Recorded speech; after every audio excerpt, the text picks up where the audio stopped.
Now with that pencil there as a guide, if I'm going to stop about right there, just that first mark where that red line touches that tip of that pencil lead, that's my depth stop as far as this way.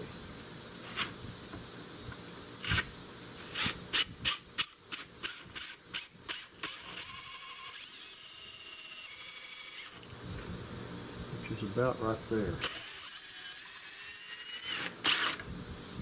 Now the top drill, this is not going to be easy to start, but I'm going to go about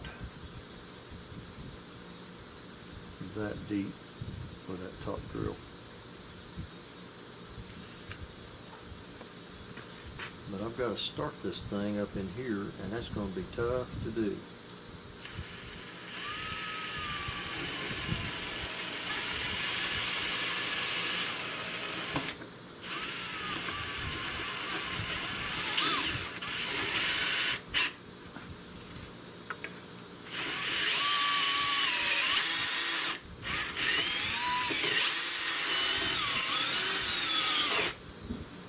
I got a pretty good start on it.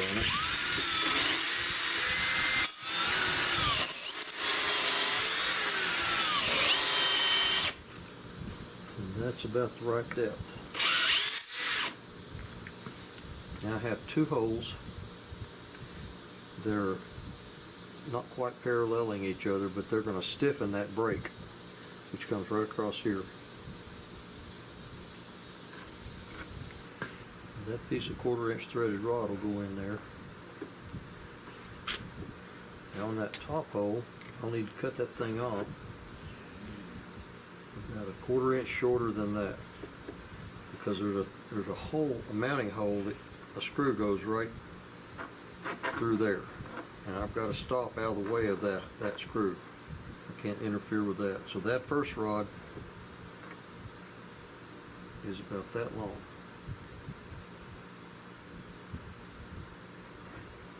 And it'll go in about that far.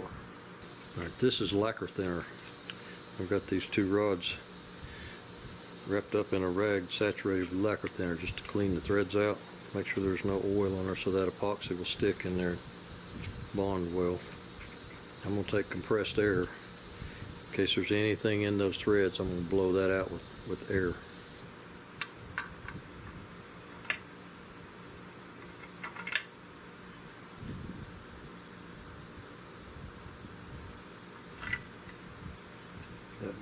That bottom bolt, it sticks out ever so slightly into this hole right here that I've got to shorten that about 1/16 of an inch. Okay, we've got clearance. You can see all the way through that hole right there. That bottom rod does not interfere with that hole at all.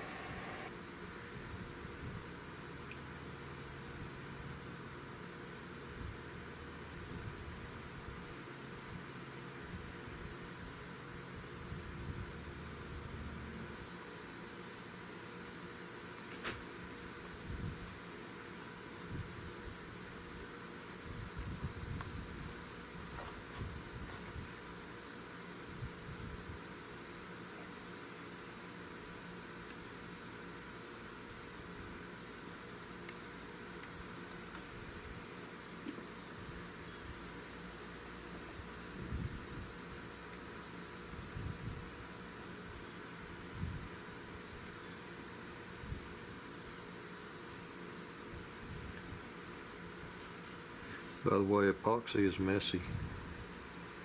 You just have to deal with it, get over it, and clean it up later. Because it is messy.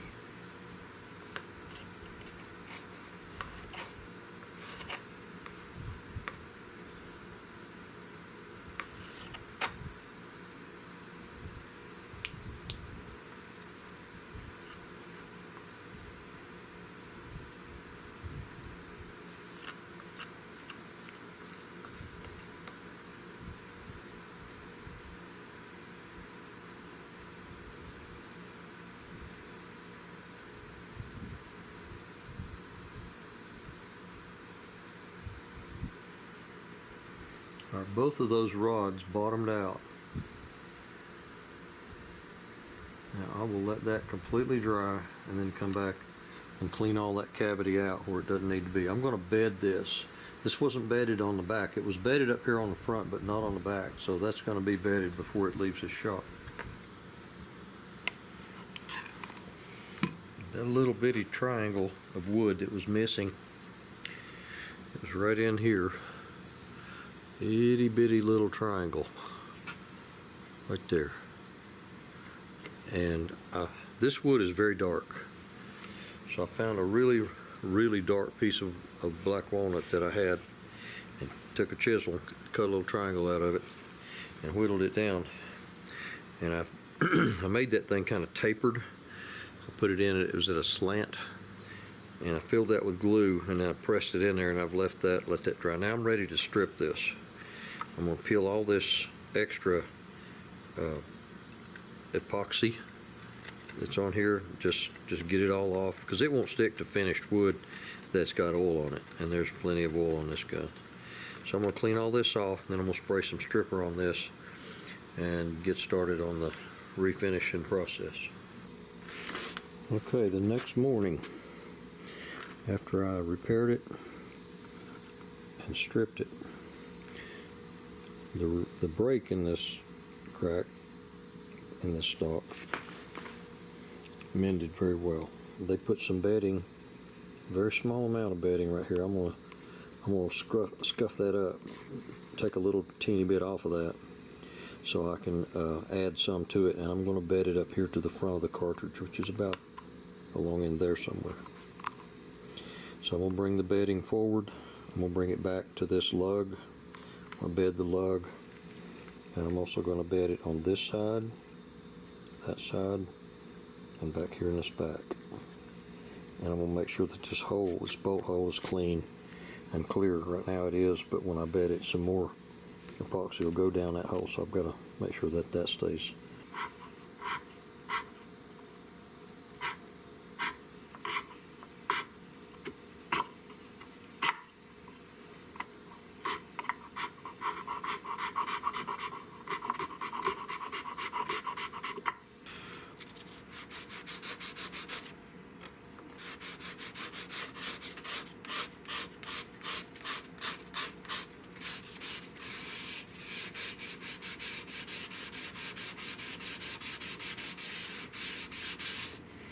I'm down to 220 sandpaper, and that break is getting pretty hard to see,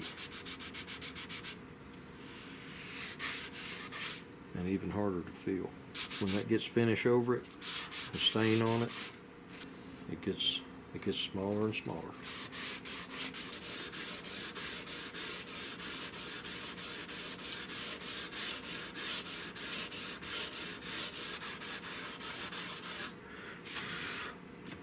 I really like the way this is faceted right here. This is flat, and there's a flat comes in here, and then it rounds over.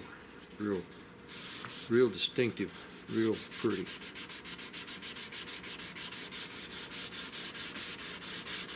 I started doing that on my rifles in front and behind my box magazine. I would cut that corner and facet it. I started doing that a long time ago. Then I realized, other people do that too.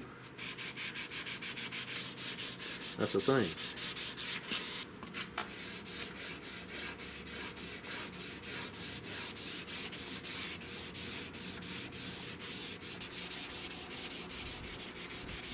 I had to replace this butt pad, so I had to grind it to fit. And then after you grind it to fit, you got to make sure you get all the little grinder marks out. So this is 220. I'm just taking the light little bitty scuffs off after this was stripped. Chemically stripped. You still have to sand. Make sure there's this needs to be like a brand new stock. So no sand marks, no scuff marks, nothing.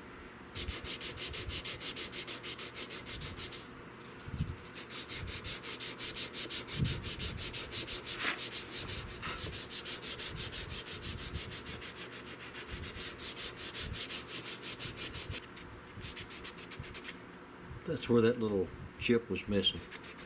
The little diamond.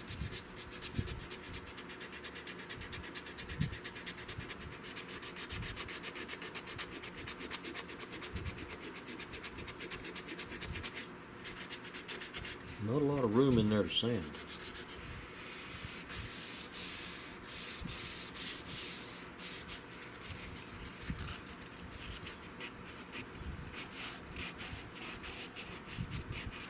It's not easy to sand these little shadow lines and these creases when you're making it, but it's even harder when this is already checked, because if you stray, this is 220 paper, so don't cut much, but when you stray over into that and you sand across the top of that, you sand those tips, the top of the diamonds off, and they're very fragile. They're real sharp pointed, there's just not a lot to them. And if you sand the tops of those off, then you got to repoint all this, which has got to be done anyway, but the further you sand it down, the harder it is, and the more wood you take off going down to get those things repointed.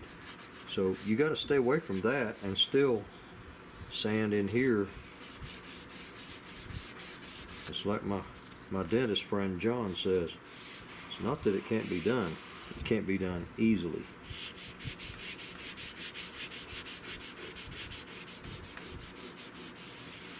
Get a lot of good quotes from my buddy John.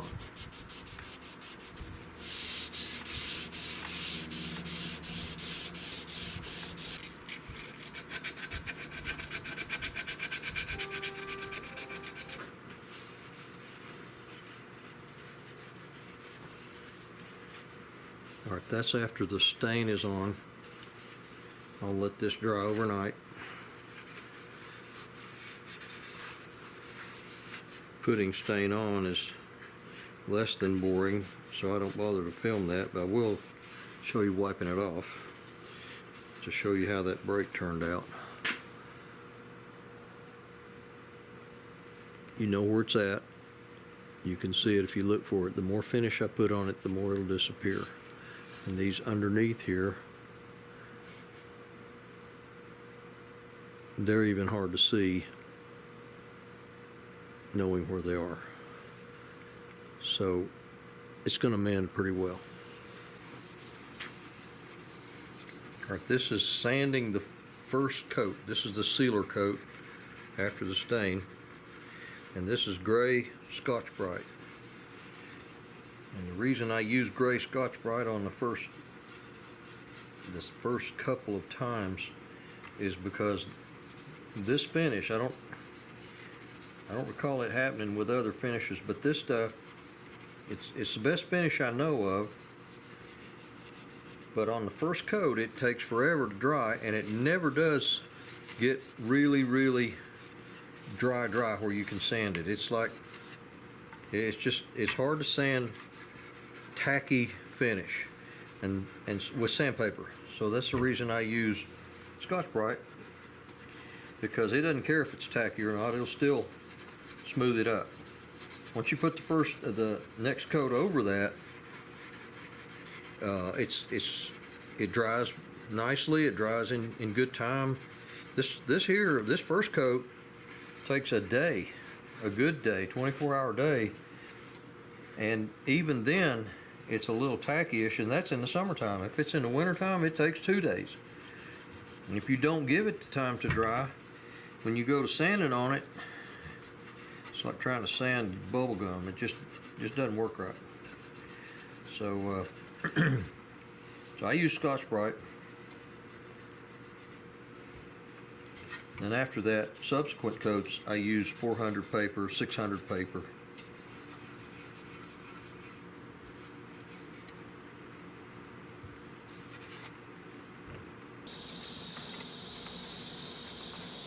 I've taken compressed air and blown off all of the dust that I can. This is a tack rag dampened with mineral spirits, and it picks up any dust that's still stuck to it.